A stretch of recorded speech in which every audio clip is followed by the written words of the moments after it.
Cuanto guarda relación con Jesús, provoca fascinación. Y aunque la práctica religiosa decaiga en estos tiempos, ese interés en Jesucristo no hace sino aumentar. En mi opinión, ello obedece no solo a que Jesús sea la gran referencia espiritual de la cultura occidental, se debe sobre todo a que su figura mítica encuentra las más profundas resonancias en nuestro inconsciente colectivo y en nuestro propio espíritu, que son mucho más sabios que nuestra limitada razón. Este interés en Jesús lo demuestran, entre otras muchas cosas, el éxito de novelas muy dispares. Un éxito para el que los expertos literarios no encuentran explicación alguna. Pongamos dos ejemplos muy distintos. Caballo de Troya, de Juan José Benítez, que nos presenta a un Jesús muy próximo que sin embargo se manifiesta como hijo de Dios y hermano nuestro. O el Código da Vinci de Dan Brown, que realiza polémicas revelaciones sobre la manipulación a la que habría sido sometida la figura de Jesús y que incurre en el riesgo de que veamos a Jesús como un simple mortal. En este documental prosiguen las polémicas revelaciones sobre los orígenes del cristianismo que habíamos iniciado en los anteriores. Les propongo que lo examinen con mente crítica y corazón abierto. Estoy convencido de que el conocimiento y el debate deben ser bienvenidos tras siglos de oscurantismo y pueden reavivar nuestro espíritu y nuestra mente, adormecidas como están en medio de un mundo materialista y carente de reflexión profunda.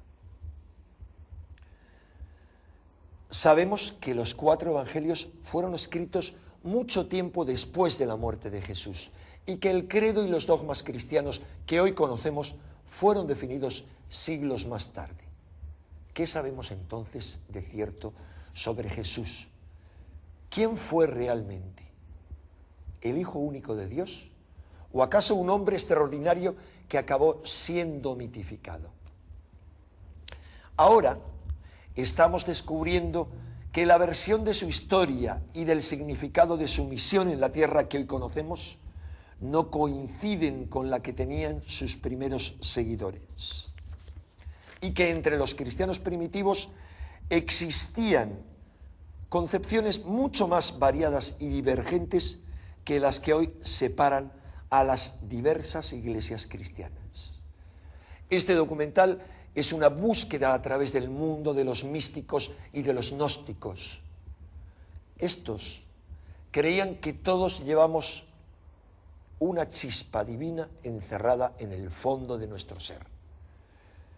Veían la historia de Jesús como una alegoría o una metáfora de la búsqueda del ser humano a través de la vida.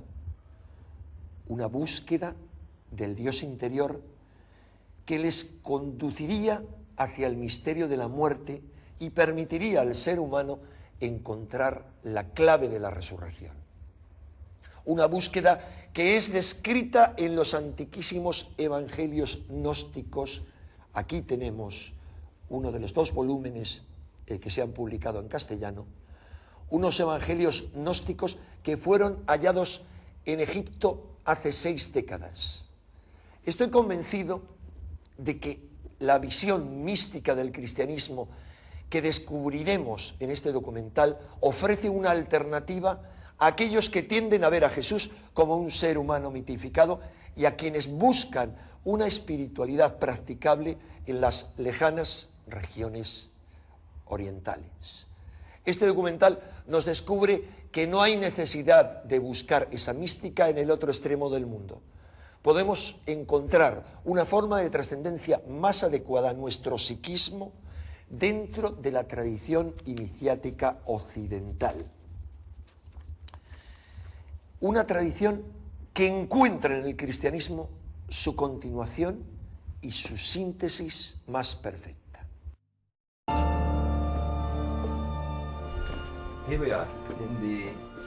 Estamos en el siglo II de la era cristiana.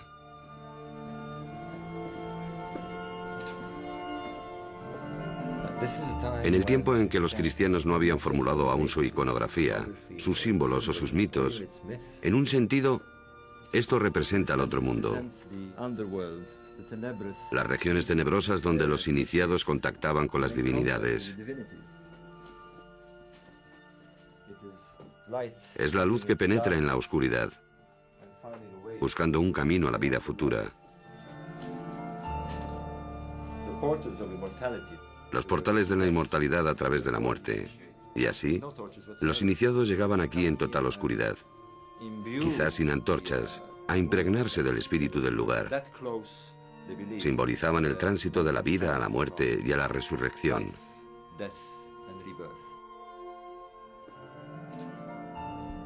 Entre la gente que venía aquí estaban los primeros cristianos. Todavía existía un vínculo entre los cultos mistéricos del antiguo Egipto y la religión gnóstica. Y vemos a los cristianos practicando los rituales de los egipcios.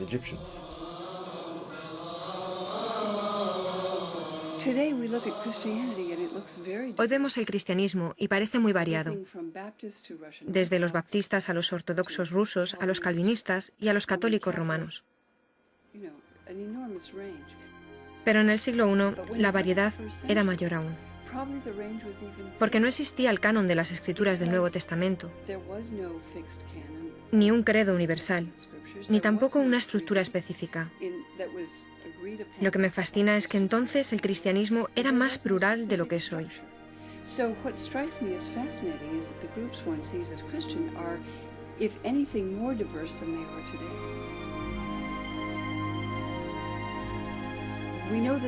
Sabemos que hubo muchos evangelios que los seguidores de Jesús leyeron, escribieron, veneraron, y también muchas otras obras, cartas, epístolas, poemas, himnos. Los cristianos contemplan los inicios de su fe con nostalgia. Un tiempo en que la palabra de Jesús y sus apóstoles sonaba como auténtica, cuando el credo era claro y su contenido incontestable. Pero ahora los documentos descubiertos arrojan otra luz sobre sus orígenes. Si los cristianos hoy veneran a Jesús como al único Hijo engendrado por Dios, que murió para redimirnos de nuestros pecados, los primeros seguidores de Jesús parecen haber tenido creencias diferentes. Los cristianos judaicos callaron sobre el valor de salvación del sacrificio de Cristo en la cruz. Creían que era un iluminado, un iluminador. Para ellos, no hay nacimiento virginal, ni resurrección, ni cruz, solo las palabras de Jesús, percibido como la encarnación de la sabiduría divina. Jesús de Nazaret, hombre o mito. Los que estuvieron con él no parece que lo recordasen como al único Hijo de Dios, pero perecieron en el holocausto del alzamiento judío contra Roma.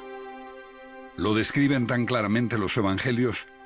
Se escribieron 2, 3 generaciones después de Cristo, en distintas ciudades mediterráneas. Entonces surgió otra imagen, la de Jesús como Hijo de Dios. Sin embargo, persistían ecos de los primeros tiempos. Edad Media, el sur de Francia. Una fe diferente surgía y proponía otra visión de Cristo. La Iglesia considera herejes a esa gente, peor que demonios. Durante décadas, la furia de la Iglesia se alza contra los cristianos gnósticos. Los cruzados diezmaron a la población. Se creó la Inquisición para quemar a esos cátaros, como ellos se llamaban a sí mismos, los purificados, los puros.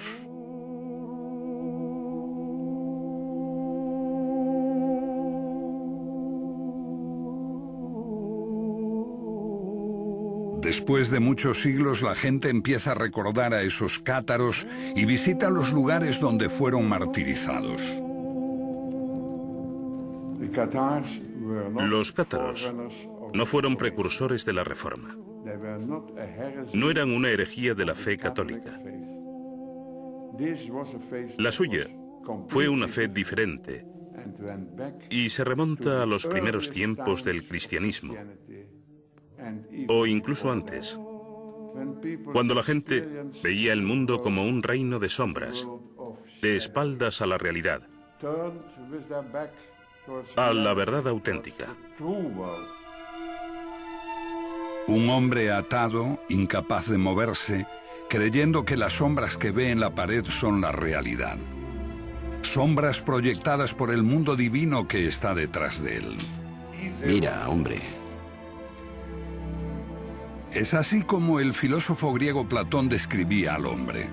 Los iniciados en las religiones mistéricas creían que podían liberarse de las ataduras y hallar la gnosis, el conocimiento, en su corazón.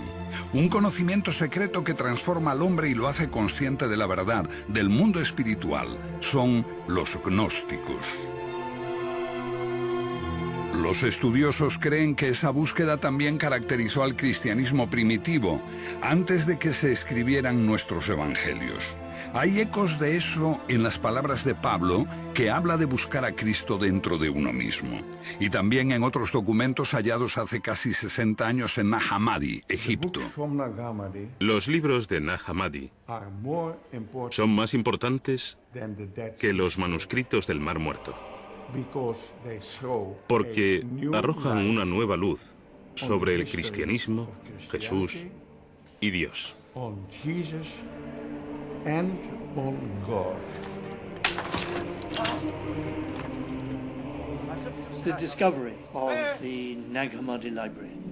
El descubrimiento de Nag Hammadi supone un cambio radical en nuestra idea del cristianismo primitivo.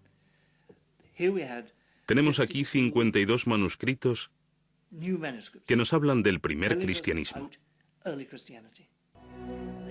Estaban asociados posiblemente a un monasterio cristiano egipcio. Estos libros se enterraron en el siglo IV para evitar su destrucción.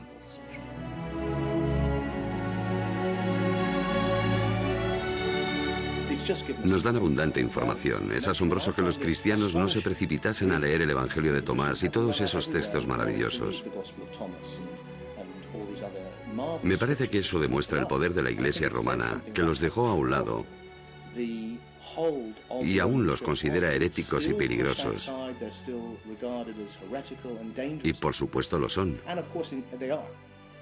Son peligrosos para la Iglesia literalista porque ponen en cuestión su interpretación.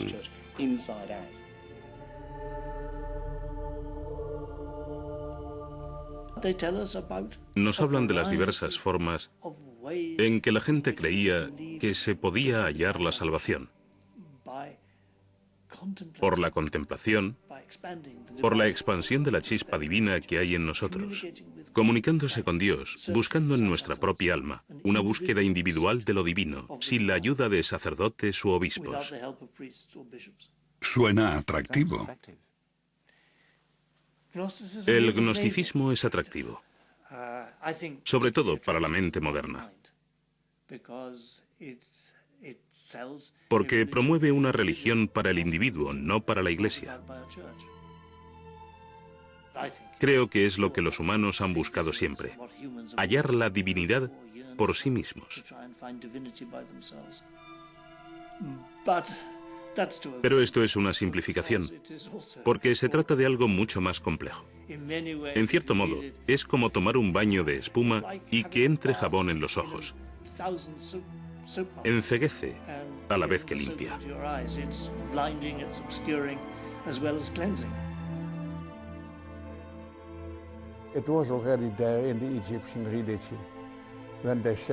Ya en la religión egipcia, se decía que el hombre después de la muerte se convertía en Osiris, se integraba en Dios.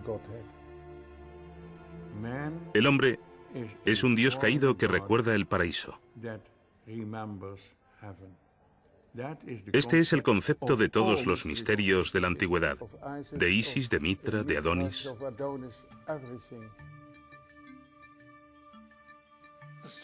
El punto central del gnosticismo es que todos nacemos con una chispa divina dentro y que el deber de los creyentes es hallar esa chispa y expandirla, tomar contacto con Dios mirando en nuestro interior. La agnosis. Gnosis significa autoconocimiento. ¿Qué es autoconocimiento? ¿Éxtasis? ¿Psicoanálisis? ¿Qué es?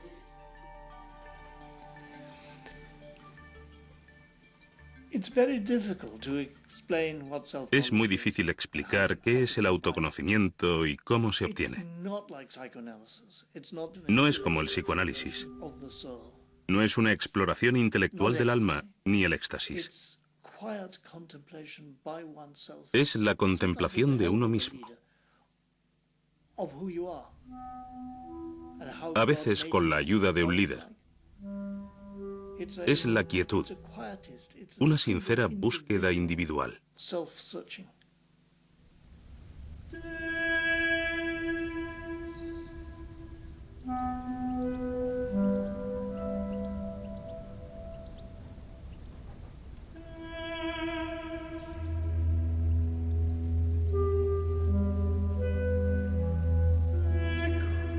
Creo que la idea básica que subyace en el gnosticismo es que estamos confundidos en nuestra idea sobre lo que es la vida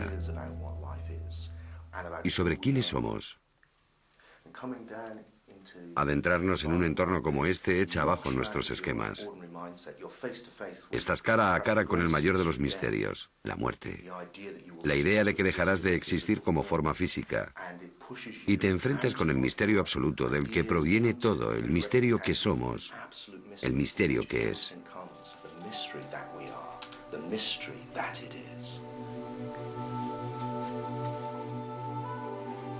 Pero ¿por qué buscarlo en la oscuridad de estos corredores? Creo que estimula la experiencia mística con la emoción de la oscuridad y los ecos de las cámaras. Todo eso conduce a un estado místico.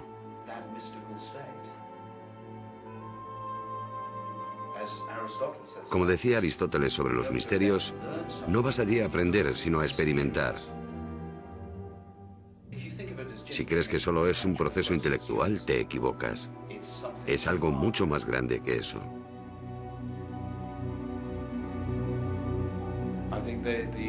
Creo que los antiguos habían comprendido que puedes aprender mucho, pero no tener un real conocimiento de ti mismo.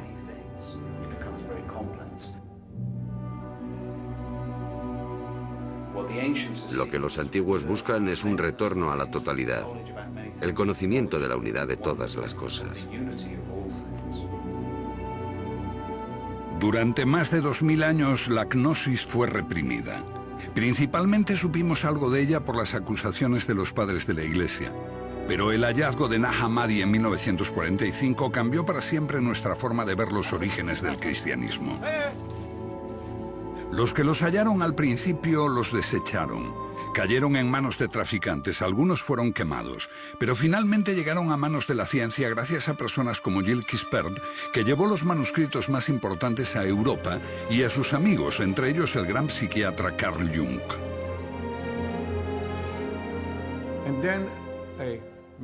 Entonces me fui a Egipto, a El Cairo. Y en esta sala negocié con el director de esta institución y descubrí que esos códices no serían publicados si este Códex de Jung no volvía al Museo Copto de El Cairo. Ahora acumulan polvo en una pequeña sala, abiertos quizá una vez cada 10 años y solo en presencia de un funcionario del museo, la policía secreta y un juez. Quispert es bien recibido. Todos los manuscritos de Nag Hammadi se publicaron cuando devolvió el más preciado, el Evangelio de Tomás, con las palabras de Jesús.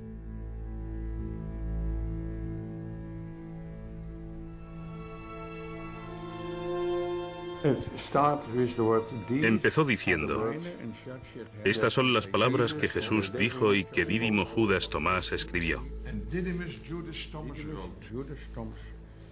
Y él dijo: quien descubre el sentido de estas palabras no conocerá la muerte. ¿Quién es Dídimo Tomás? Dídimo Judas Tomás significa Judas el mellizo o el gemelo. Fue uno de los hermanos de Jesús. La tradición de la Iglesia posterior transformó a Tomás en el apóstol que no creía que Jesús había resucitado. El escéptico Tomás fue el discípulo más fiel de su maestro. ¿Fue quien entendió mejor a su hermano?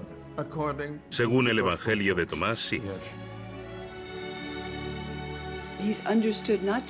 Se dio por sentado que no era el hermano gemelo de Jesús en sentido literal, sino más bien que quien lea este Evangelio puede llegar a reconocerse como gemelo de Jesús.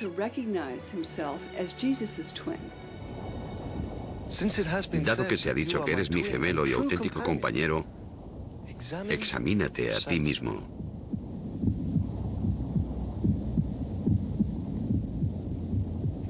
Examinarse a uno mismo.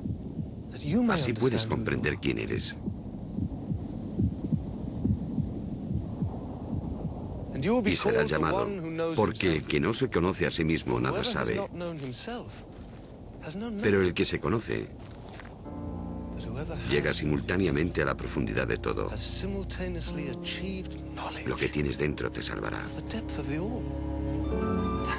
You have within you will save you if you bring it forth from yourselves. Creo que Tomás se interpreta simbólicamente, que todo el que viene a ver a Jesús viene a verse a sí mismo como el gemelo de Jesús, el que es creado a imagen de Dios, como Él lo fue. ¿Qué dice el Evangelio de Tomás? Bueno, el Evangelio de Tomás es una colección de dichos que prometen revelar algo.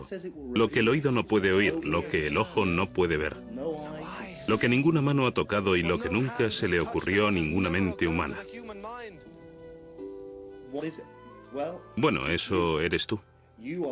Tú eres lo que no puedes oír ni ver, tu esencia, el conocimiento mismo.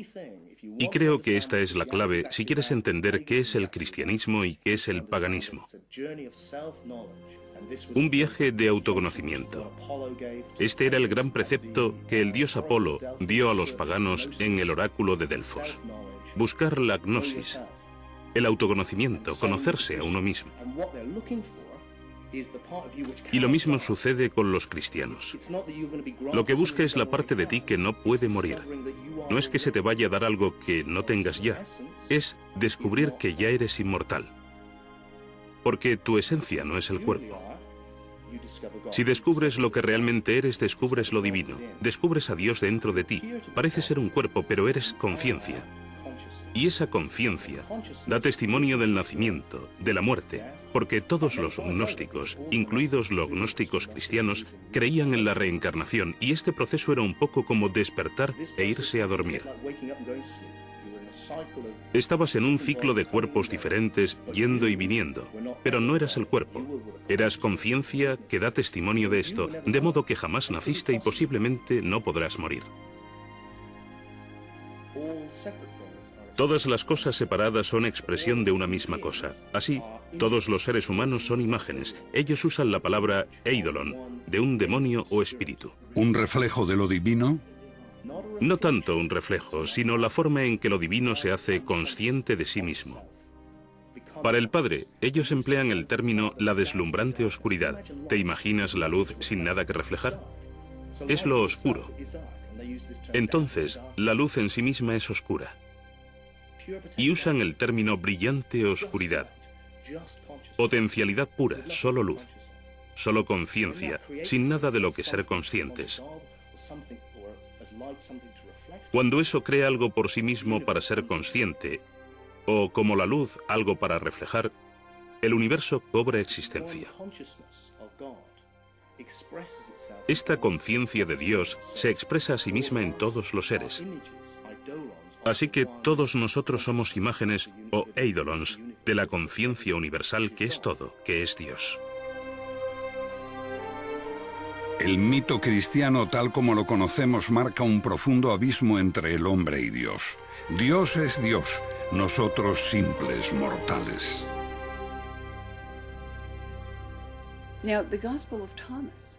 El Evangelio de Tomás tiene un mensaje muy distinto.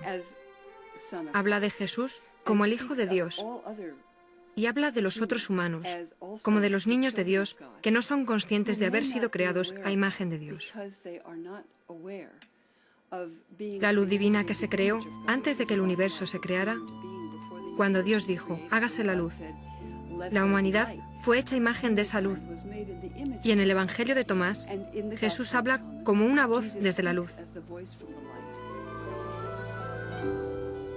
Yo soy la luz que está por encima de todo. Yo soy el todo.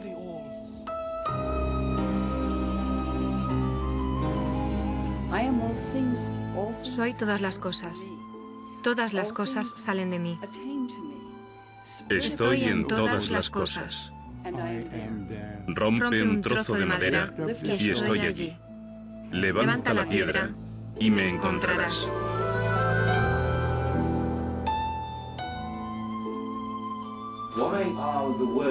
¿Por qué las palabras del Evangelio de Tomás, busca bajo una piedra y me encontrarás, son tan peligrosas para la Iglesia?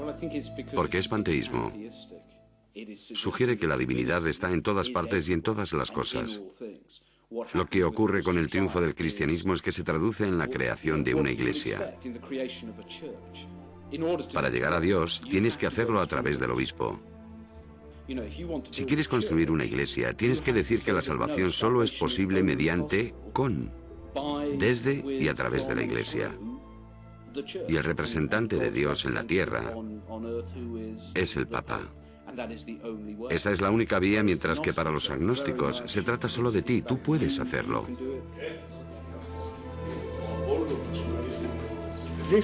Esa fue la revelación de la gnosis, que tu esencia es inmortal. No tenías que ganártelo siendo un buen chico, obedeciendo las normas. Por eso los gnósticos son bastante anarquistas, son librepensadores, libertinos, no obedecen reglas. Y por supuesto, su gran héroe Jesús es descrito en sus relatos como un libertino que se relaciona con prostitutas y gente poco respetable. Él rompe las normas, no respeta el sábado y ataca a las autoridades religiosas.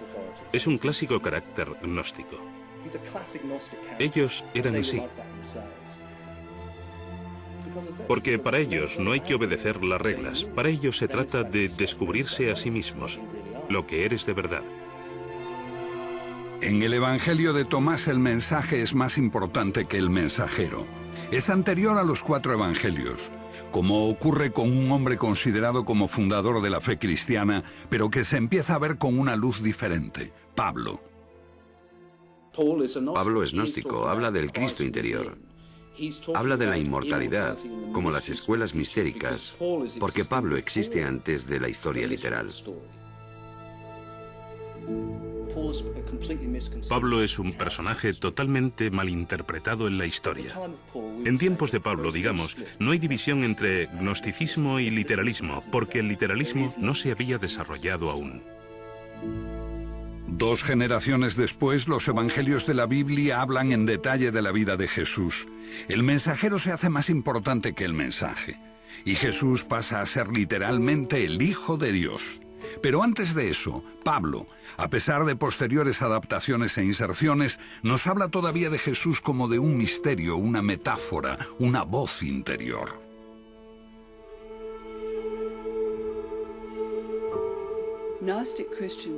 Los cristianos gnósticos creían que Pablo era su maestro, el padre de la iglesia Tertuliano, que despreciaba a los gnósticos. Llamaba a Pablo el apóstol de los herejes, porque los herejes, pensaban, amaban a Pablo, citan a Pablo, apoyan a Pablo, porque su enseñanza es muy misteriosa y a veces muy profunda.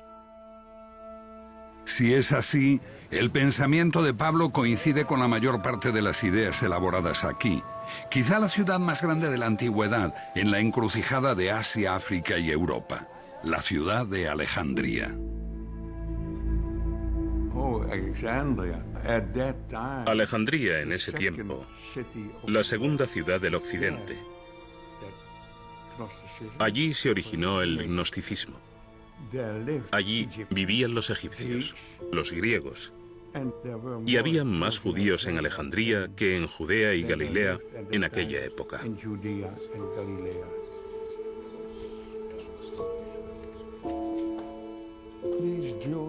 Esos judíos vivían en el exilio, pero habían encontrado un Dios desconocido en sus corazones. Al mismo tiempo, no podían encontrar a ese mismo Dios en el mundo,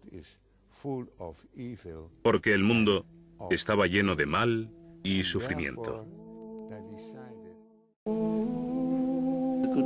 Y el buen Dios, el verdadero, lleno de misericordia, envió a Jesús para redimir a la humanidad de Yeldebaoth.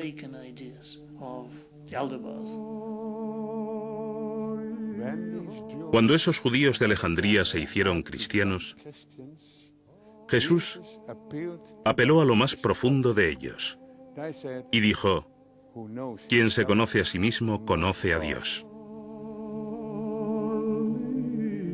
Mito o metáfora, en la figura de Jesús está también la semilla de la discordia. En torno a su persona sobrevino una batalla de ideas que separó las dos posturas. Sí, una de las mayores pugnas entre los seguidores de Jesús fue la cuestión de por qué Jesús murió de manera tan terrible. Para las comunidades ortodoxas, la única forma de encontrarle un sentido religioso era interpretarlo como un sacrificio redentor. Pero este sacrificio redentor solo tenía sentido si todos necesitábamos redimirnos del pecado. Así, los cristianos desarrollaron la idea de que teníamos que haber pecado terriblemente, sin posible redención. Entonces, la idea de que el Mesías de Dios muere en un sacrificio redentor por los pecados del mundo se convierte en una forzada explicación de su crucifixión.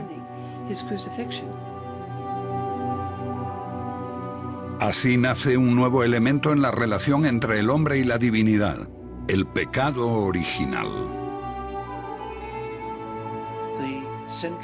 El elemento central del mensaje cristiano, su fuerza, reside en la culpa, que Dios está mirando, sabiendo no solo todo lo que hacemos, sino también todo lo que pensamos.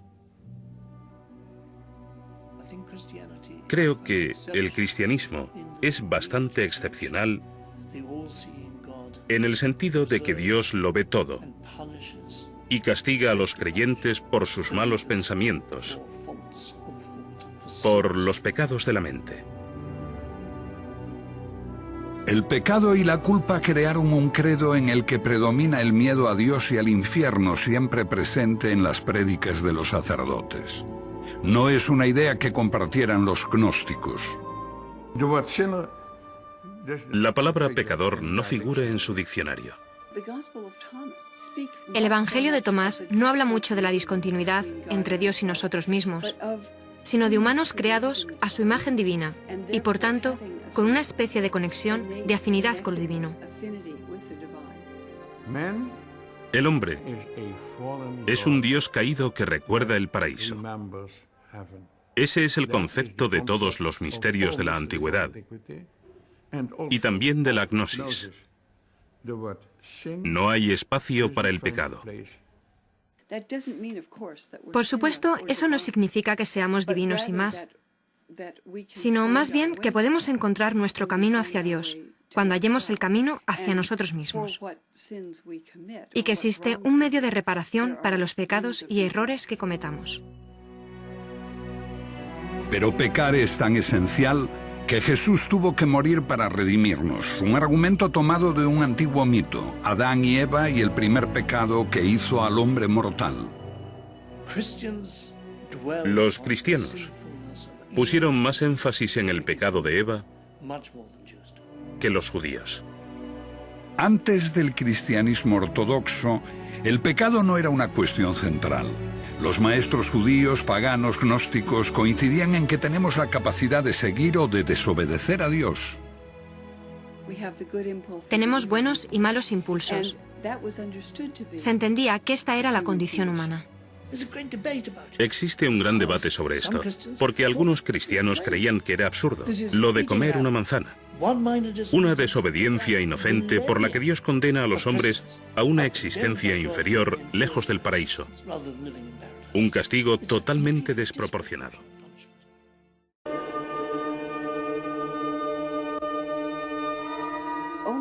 La idea cristiana de que el pecado es inherente a los humanos, la idea del pecado original, la desarrolla especialmente San Agustín en el siglo IV y se canoniza como enseñanza ortodoxa cristiana a partir del siglo IV.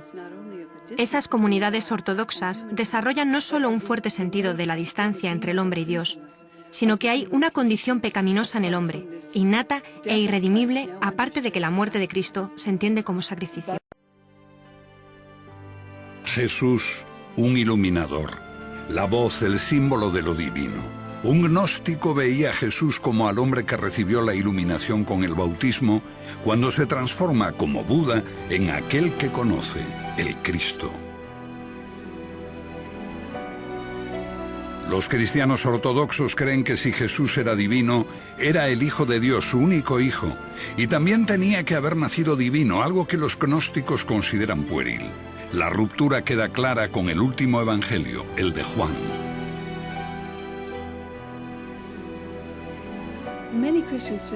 Muchos cristianos pensarán hoy, desde luego, el cristianismo dice que Jesús es el Hijo de Dios.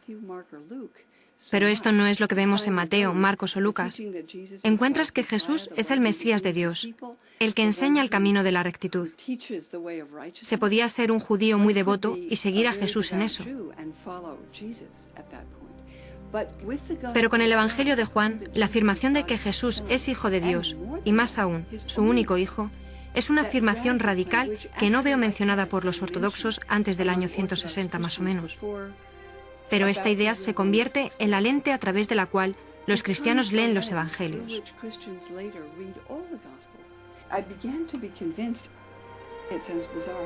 Empecé a convencerme, aunque parece raro, de que el Evangelio de Juan se escribió para contradecir esta otra opinión, y cambia la interpretación del mensaje cristiano de forma total.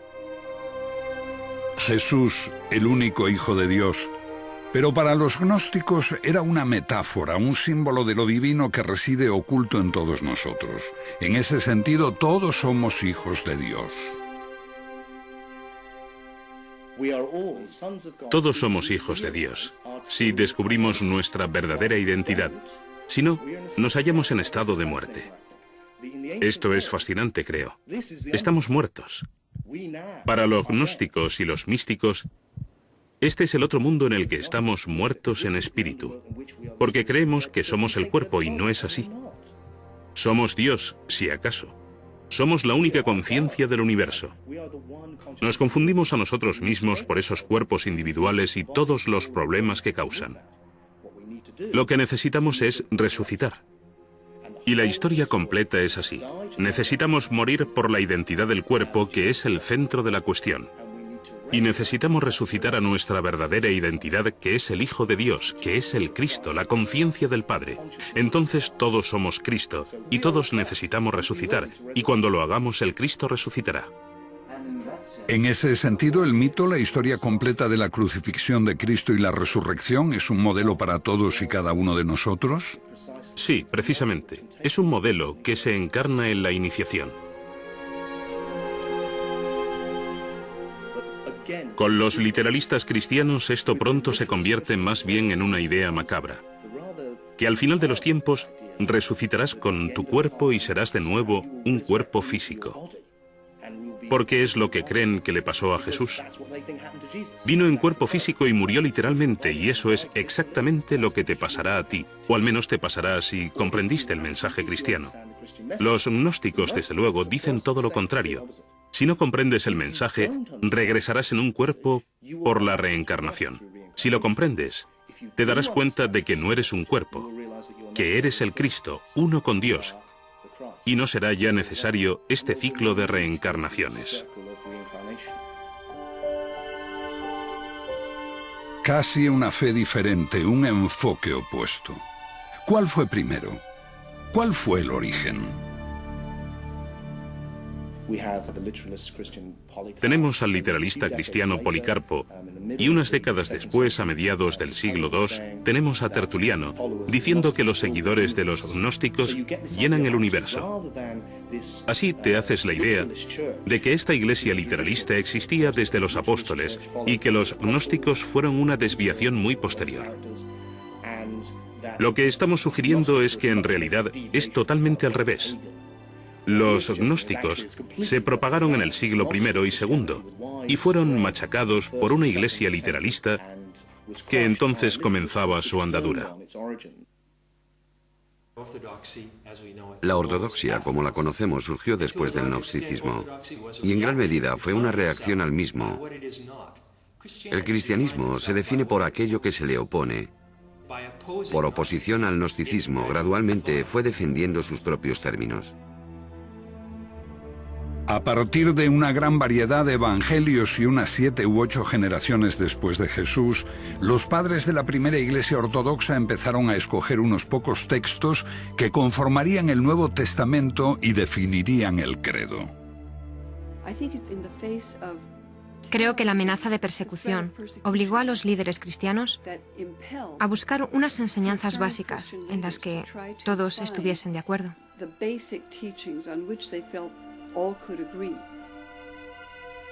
En esta selección, las opiniones gnósticas eran demasiado complejas y fueron desestimadas. Una de las grandes bazas del cristianismo es la simplicidad con que se transmite el mensaje. Decir que Jesús es el Hijo de Dios. Jesús vino a salvarnos por nuestros pecados. Jesús murió por nosotros, sabiendo que estas insignificancias son el pase que da entrada a la iglesia cristiana. En sentido amplio, ¿los evangelios son una invención? Creo que es un error verlos como una invención, pero se prestan a interpretaciones ambivalentes. Por ejemplo, Pablo dice hablar de dos formas al mismo tiempo. Para los que pueden oír el mensaje espiritual y para quienes solo pueden entenderlo literalmente. Si tomamos la frase que aparece en muchas iglesias, nadie llega al Padre sino a través de mí, vemos que para los gnósticos, esto significa que para llegar a Dios tienes que ser consciente de lo que esta figura representa en ti. Y este es el mensaje de Pablo. Para llegar a Dios debes hallar al Cristo dentro, como una alegoría de la verdad.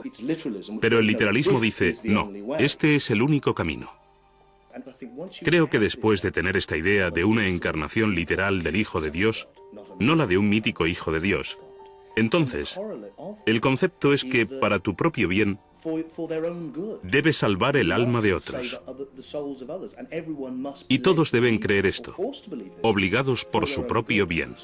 Así tienes el mandato divino de ser autoritario. Los cristianos lo tomaban todo como algo personal. Pero cuando personalizas a la divinidad, la cargas con toda la ira, críticas, resentimiento y agresividad que existe en la personalidad humana. ¡Hereje! Los cristianos se enfadaron mucho porque tomaban como algo personal que su Salvador fuese rechazado. Los gnósticos solo querían descubrir dónde estaba la verdad. La dificultad que enfrentan los gnósticos es que buscan individualmente la salvación. No están organizados, no están unidos. Los gnósticos atacaron las opiniones de los primeros cristianos. Pero los cristianos no solo atacaron las opiniones de los gnósticos, atacaron a los propios gnósticos. Ambas creencias podrían haber coexistido. Pero con la aparición de este hombre, Constantino, el primer emperador romano en abrazar la fe cristiana, se despertó el ansia de alcanzar el poder supremo en la joven iglesia.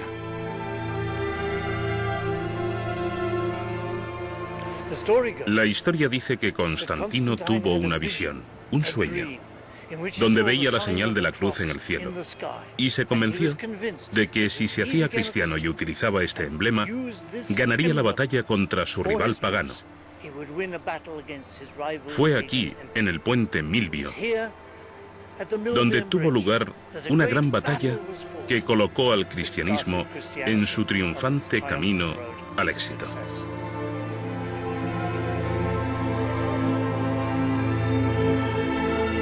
En el Concilio de Nicea, año 324, Constantino establece todas las diferencias respecto al credo. Compañeros ministros, creemos en un Señor, Jesucristo, el Hijo de Dios, un Dios de Dios. 3 siglos después de su muerte, Jesús es proclamado Hijo de Dios por decreto imperial, y se prohíbe cualquier otra opinión.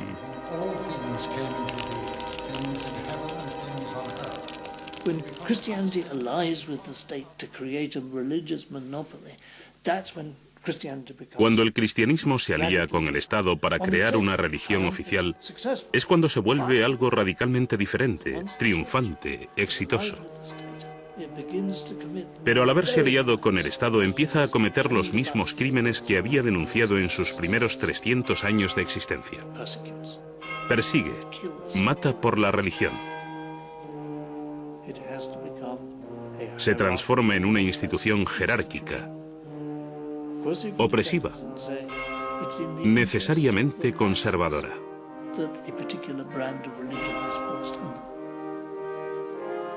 But it's not my fantasy, my imagination of how religion best proceeds. Es interesante Constantino. Cuando Constantino se convierte, uno de sus primeros actos es hacerle a las iglesias de Roma grandes regalos de plata y oro. 12 estatuas de tamaño natural de los apóstoles y 2 estatuas de plata de Jesús en tamaño natural. Así, 20 años después de su conversión, las iglesias de Roma parecen templos paganos, y esto es solo una muestra de la riqueza que obtiene la iglesia en el siglo IV. La alianza con el Estado significa riqueza para la iglesia, riqueza para los obispos, riqueza para el Papa de Roma. ¿Es corrupta la iglesia? Sí. ¿Conserva un sentido de sus orígenes, el sentido de la importancia de la pobreza? Sí. Entonces la iglesia se divide entre la pobreza y la abstinencia de los monjes y la riqueza de los obispos. Pero aún así, los obispos conservan un sentido de recuerdo de la caridad, de la virtud, lo mejor de ellos.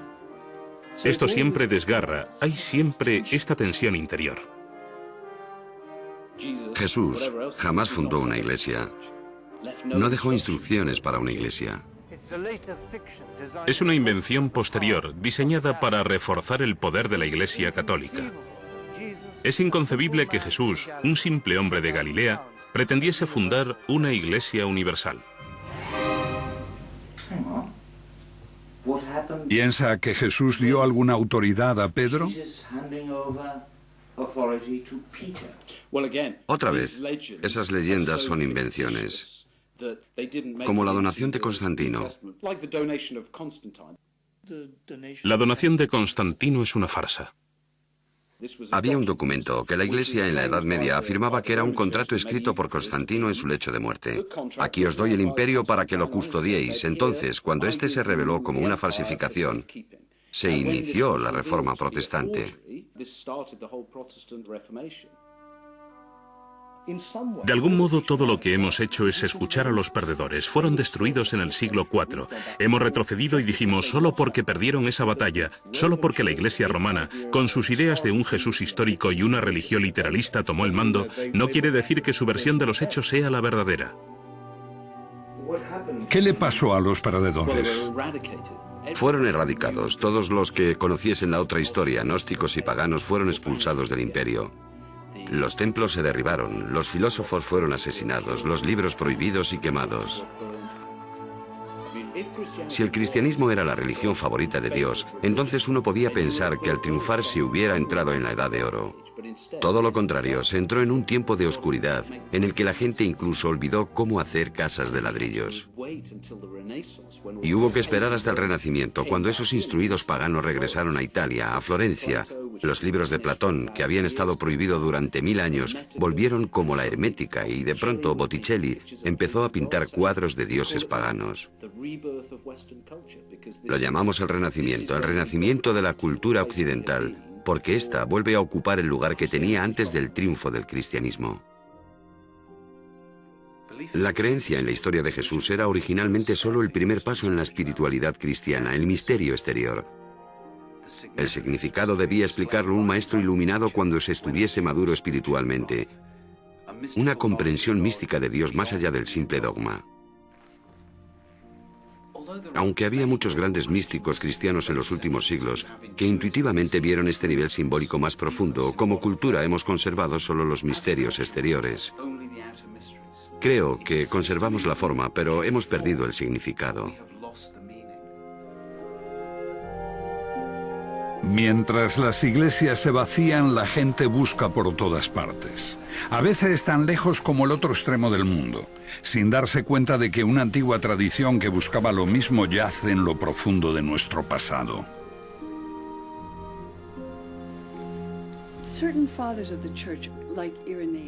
Ciertos padres de la Iglesia, como Irineo, en sus famosos 5 volúmenes contra los herejes, dice que comúnmente son considerados cristianos, pero que no lo son, son herejes.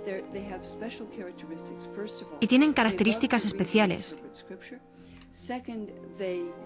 Primero de todo, aman leer e interpretar las Escrituras. Segundo, buscan guiándose por su propia intuición.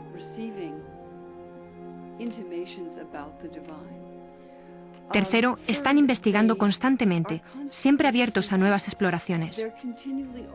Uno podría haber dicho lo mismo de quienes ahora integran la corriente de la nueva era. Indudablemente, se espera que los filósofos investiguen e indaguen. Preguntando, uno encuentra una tradición desarraigada, interrumpida por muchos siglos, complicada, a veces confusa. Todo esto parece un poco difícil de entender para un hombre moderno. Querido amigo, no hay atajos a la agnosis y ningún nirvana instantáneo. Me hizo reír con esto el anciano caballero, porque tiene razón, por supuesto.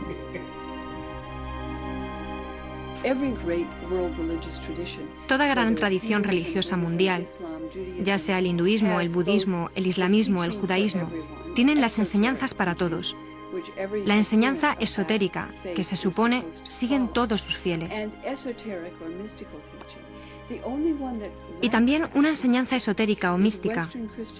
La única que no lo tiene es el cristianismo occidental. Creo que es lamentable que haya sido considerado herético ese camino que mucha gente busca para su propia integridad y desarrollo.